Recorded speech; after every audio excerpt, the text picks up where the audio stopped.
जैसा कि आपको मालूम है, आज हमने सीएम रेजिडेंस का घेराव का प्रोग्राम दिया था, लेकिन आज सवेरे से ही महकमा पुलिस ने पूरी नाकाबंदी करके शहरी श्रीनगर के तमाम थानों में हमारे जो daily wagers casual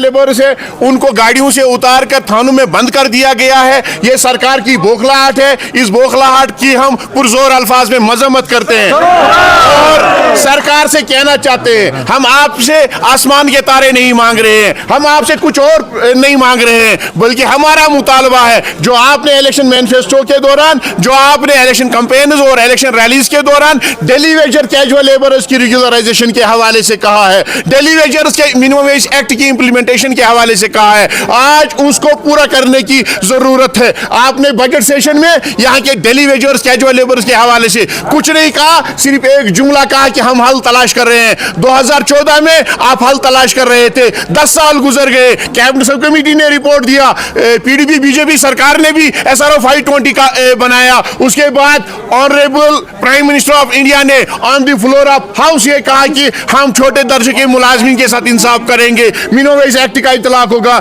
regularisation policy implement होगी। लेकिन आज हमारा एक बार फिर सवाल है उमर साहब और वजीर आजम साहब से भी, होम मिनिस्टर साहब से भी, कि वो मिनिमम वेज एक्ट कहाँ गया, वो रेगुलराइजेशन पॉलिसी कहाँ गई। लद्दाख जम्मू कश्मीर का कल तक हिस्सा था, अगर आप वहां पे 14,000 से 45,000 रुपए डेली वेजर को दे रहे हो, अगर हिंदुस्तान के दिल्ली में आप 21,000 से 29,000 रुपए दे रहे हो, तो daily Vaser casual labour Jammu Kashmir या SDF NYC जितने भी यहाँ पे हैं, land owner, IT workers,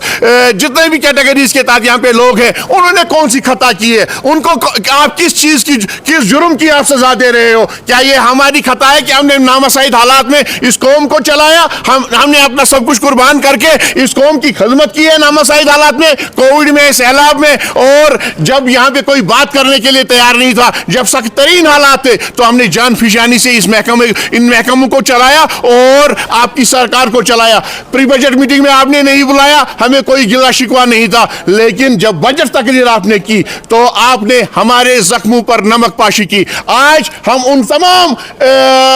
MLA से जिन्होंने मेंबर असेंबलियों से, चाहे वो हिजबी इख्तिदार के हैं, हिजबी इख्तिलाफ के हैं, उनसे आज हमारा सवाल होगा, आपकी इखलाकी और मनसबी जिम्मेदारी बनती है कि आप हाउस में उमर साहब से पूछिए कि डेली वेजर्स कैजुअल लेबर्स किस पर जिंदगी बसर करेंगे। उमर साहब ने खुद इस चीज का एतराफ किया है कि ये लोग कसम कुर्सी की हालत में जिंदगी बसर कर रहे हैं, हमें जीने का हक दीजिएगा, हम इज्जत की जिंदगी जीना चाहते हैं, हमें कोई और चीज नहीं चाहिए, हम जीना चाहते हैं, हमारी रेगुलेशन और मिनिमम वेज एक्ट इंप्लीमेंट होना चाहिए। अगर सरकार ने ऐसा नहीं किया, जो बजट तकरीर इस वक्त वजीर आला साहब को बहैसियत फाइनेंस मिनिस्टर लास्ट पे रिप्लाई करना है, अगर उसमें हमारा कुछ नहीं होगा तो आने वाली जुमेरात को सेक्रेटरीट के सामने एहतिजाज बुलंद होगा और कोई भी उसमें कुछ भी होगा तो उसकी जिम्मेदारी यहाँ के सरकार पर आए।